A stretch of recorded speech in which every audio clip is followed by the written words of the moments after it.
अस्सलामुअलैकुम दोस्तों, क्या आपने कभी आइसक्रीम में अंगूर का फ्लेवर खाया या फिर देखा है? और क्या आप ऐसे पहाड़ के बारे में जानते हैं जिस पे किसी औरत को जाने की इजाजत नहीं, और वो क्यों? दोस्तों, आज की ये वीडियो भी बहुत इंटरेस्टिंग होने वाली है। मैं हूं हम्माद सादिक और आप देख रहे हैं रियलिटी फैक्ट्स। दोस्तों, चलते हैं आज की इंटरेस्टिंग वीडियो की तरफ। फैक्ट नंबर 1, साइंसदानों के नजदीक उन्होंने एक ऐसा ब्लैक होल दरियाफ्त किया जो साइज में बहुत बड़ा और फासले के लिहाज से हमसे बहुत दूर है। इस दरियाफ्त के बारे में साइंसदान आज से पहले कुछ नहीं जानते थे। ये ब्लैक होल 13 बिलियन नूरी साल के फासले पर है। इसको समझने के लिए ये कहा गया कि बिग बैंग के वाक़े के 690 मिलियन साल बाद इंसान उसे देख पाए हैं। उसके साइज का अंदाजा यूं लगाया जा सकता है कि इस ब्लैक होल की कैमियत हमारे सूरज से 800 मिलियन गुना ज्यादा है। फल्कियात और साइंस के माहिरीन कहते हैं कि ये ब्लैक होल कायनात के आगाज के फौरी बाद ही इतना बड़ा साइज इख्तियार कर गया था। साइंसदानों की निगाह में इस ब्लैक होल के बारे में नई तहकीक दुनिया भर में फैली हुई मुशाहिदागाहों से दस्तयाब होने वाली डाटा पर मबनी है। साइंसदानों के मुताबिक कायनात का ये नया दरियाफ्तशुदा ब्लैक होल कहकशां के वस्त में मवाद को निगल जाता है, इसलिए ये सितारा नुमा है और ऐसे इजराम जैसा है जिनका मरकज तवानाई से भरपूर हो और जो रोशनी का मंबा हो। नया दरियाफ्त होने वाला ब्लैक होल इसलिए भी एक दिलचस्प तहकीक बन गया कि इसकी पैदाइश का जमाना वो है जब कायनात अपनी मौजूदा उम्र का सिर्फ 5% थी। साइंसदानों के मुताबिक उस वक्त कायनात जमाने की हदूद से आजाद हो रही थी, जिसे जमाना तारीकी का नाम दिया गया, सितारे बनने से जरा पहले का वक्त। फैक्ट नंबर 2, हर इंसान के गले पर दरमियान में एक उबार होता है जो खवातीन की निस्बत मर्दों में बहुत ज्यादा नुमायां है। इसके बारे में ईसाई रिवायत के मुताबिक ये बात मशहूर है कि जब हजरत आदम अलैहिस्सलाम ने शैतान को बहकावे में आकर जन्नत का सेब खाया तो उसका एक टुकड़ा उनके हलक में फंस गया था और गले का वो मुकाम फूल गया था। मगर इस बारे में साइंस क्या कहती है, यकीनन ये आपके लिए भी दिलचस्पी से खाली ना होगा। गले पर मौजूद उबार यानी आदम का सेब दरअसल आवाज की नाली और असाब की हिफाजत करने वाली कुरकुरी हड्डी पर मुश्तमिल है, जिसे थायराइड कार्टिलेज कहते हैं। अलबत्ता आवाज में भारीपन की वजह भी इसी थायराइड कार्टिलेज की जिसामत होती है। बचपन में लड़कों और लड़कियों की आवाज में कुछ खास फर्क नहीं होता, जबकि अक्सर लड़कों की आवाजें बालिग होने पर ज्यादा भारी होती हैं, क्योंकि बुलूगत तक पहुंचने पर उनकी थायराइड कार्टिलेज भी जिसामत में खासी बड़ी हो जाती है। साइंसदानों के मुताबिक जिन मर्दों में ये साख्त ज्यादा बड़ी और बाहर को निकली होती है, उनकी आवाज भी उतनी ही बारी और खुरदरी होती है। चूंकि औरतों में बालिग हो जाने के बाद भी थायराइड कार्टिलेज की जिसामत में कुछ इजाफा नहीं होता, इसलिए उनकी आवाज भी मर्दों के मुकाबले में ज्यादा बारीक होती है। अलबत्ता कुछ खवातीन में ये साख्त ज्यादा उभर आती है और उनकी आवाज भी मर्दों जैसी बारी हो जाती है। कभी कभी ऐसा भी होता है कि मर्दों में ये हिफाजती कुरकुरी हड्डी छोटी रह जाती है और जब वो बोलते हैं तो यूं लगता है जैसे कोई खातून बात कर रही हो। फैक्ट नंबर 3, बोनो की कहानियां अगर किसी ने नहीं भी पढ़ी तो बोनो से मुतालिक कोई वाकया किसी से जरूर सुना होगा। बोनो की मौजूदगी की अफवाहें पाकिस्तान में भी 1996 से 1997 में जोर शोर पर रही। इस्लामाबाद और रावलपिंडी को मिलाने वाली सड़क IGP रोड पर वाक़े कटारियां पुल के करीब बोनो के निकलने की अफवाह ने सारे मुल्क में हलचल मचा दी थी और हजारों की तादाद में लोग सारा दिन कटारियां पुल पर खड़े होकर बोनो को देखने के चक्कर में गुजार देते थे। मुल्क के दूर दराज से लोगों की कसीर तादाद यहां आने लग गई थी, जिसकी वजह से रावलपिंडी इस्लामाबाद की इस शाहराह पर रश की वजह से ट्रैफिक जाम मामूल बन गया और इंतजामिया को दफा 144 भी नाफिज करना पड़ी। लेकिन अब इंडोनेशिया में भी ऐसा ही एक वाकया पेश आया जो अफवाह नहीं बल्कि हकीकत है। हुआ कुछ यूं कि इंडोनेशिया के जंगलात में मोटरसाइकिल दौड़ाते बाइकरों की एक टीम का सामना बोनो से हुआ। इन सवारों का कहना है कि अचानक एक नंग धड़ंग बोने ने नमूदार होकर उनके सामने दौड़ लगा दी, जिसका उन्होंने पीछा भी किया, मगर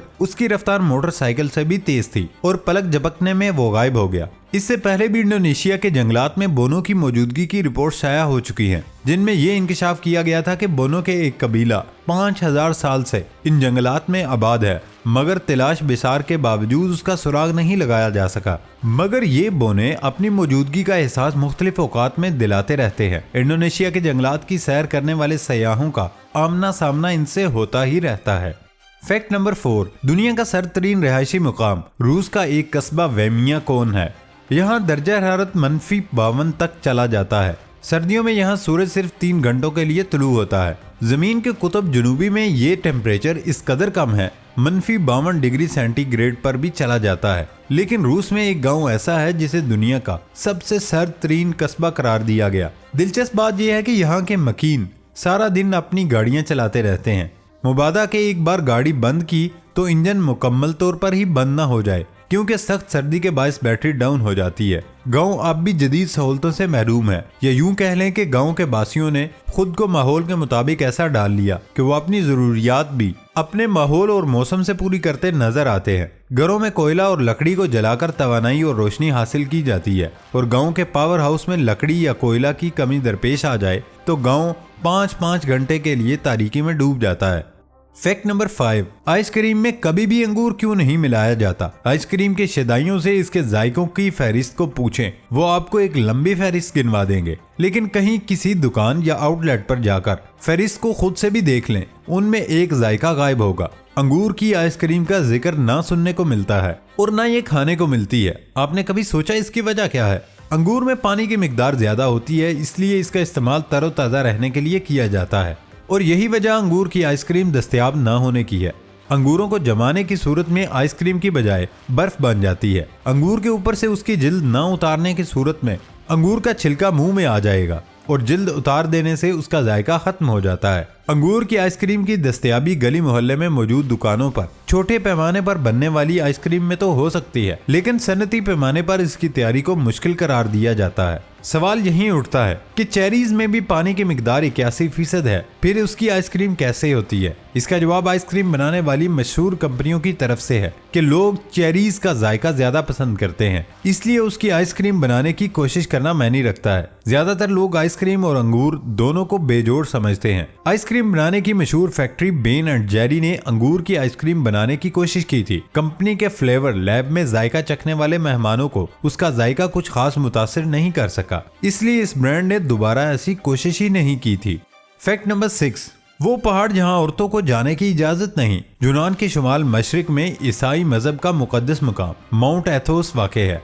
ये 335 मुरब्बा किलोमीटर पर मोहित जजीरा है, जो गालबन दुनिया का सबसे बड़ा इलाका है जहाँ खवातीन को दाखिल होने की इजाजत नहीं है, बल्कि यहाँ बिल्लियों के सिवा किसी भी किस्म के मादा जानवरों को भी दाखिले की इजाजत नहीं। इस जजीरे नुमा पर जाने के लिए पहले माउंट एथोस पिलग्रिम्स ब्यूरो को पासपोर्ट की कॉपी फराहम करना पड़ती है, जो खवातीन के पासपोर्ट बगैर गौर किए फौरी वापस कर देता है। इस पहाड़ पर कदीम ईसाई मजहब की 20 खानकाहें हैं। एक तारीखदान के मुताबिक ये कदीम ईसाई खानकाहें जहां तारक दुनिया राहिब रहा करते थे, इनमें खवातीन को जाने की इजाजत नहीं होती थी। चूंकि माउंट एथोस के तमाम इलाके को एक बड़ी खानकाह तस्वर किया जाता है, लिहाजा इस जजीरा नुमा में औरतों को दाखिले की इजाजत नहीं।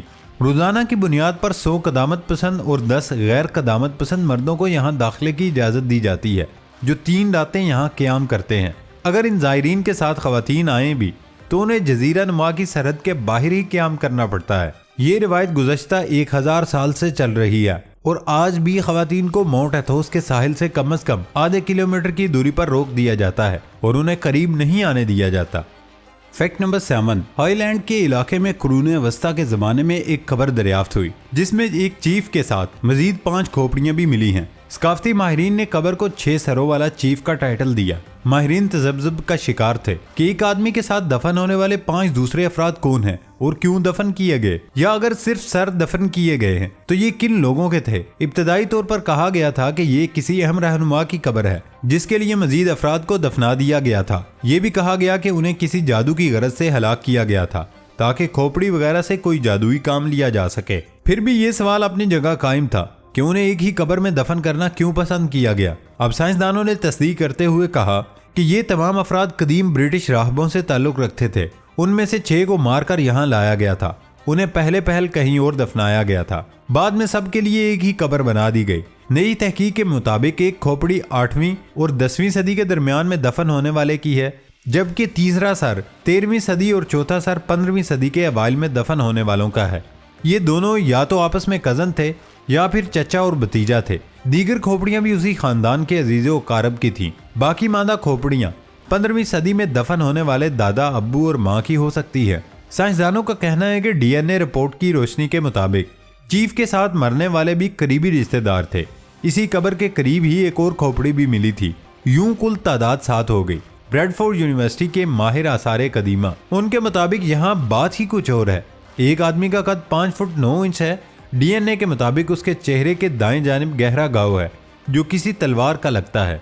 सबसे पहले दफन होने वाले दोनों अफराद की गर्दनें उड़ा दी गई थी। ये दोनों अफराद तवील उल कामत और जंगजू लगते हैं क्योंकि उनकी खोपड़ी पर तलवार जैसे घाव हैं। किसी ने तलवार के वार से गर्दन उड़ा दी थी। जैसा कि पहले भी कहा जाता था कि ये किसी जादुई मकसद की खातिर हलाक किए गए हैं, लेकिन इन इलाकों में इन सरगर्मियों के कोई आसार नहीं मिले। इन इलाकों में खोपड़ियों की प्रस्तिज की भी कोई रिवायत नहीं। करीन कियास यही है कि इस दौर में दो कबाइल रोसिस और मैकीस आपस में नबर्द आजमा थे। ये दोनों कबाइल एक दूसरे के जानी दुश्मन थे। इनमें इक्तदार की जंग जारी रहती थी।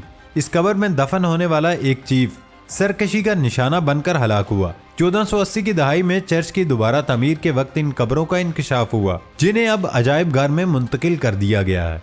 दोस्तों, ये थी हमारी आज की इंटरेस्टिंग वीडियो। नई वीडियो आने तक इजाजत दें। अल्लाह हाफिज।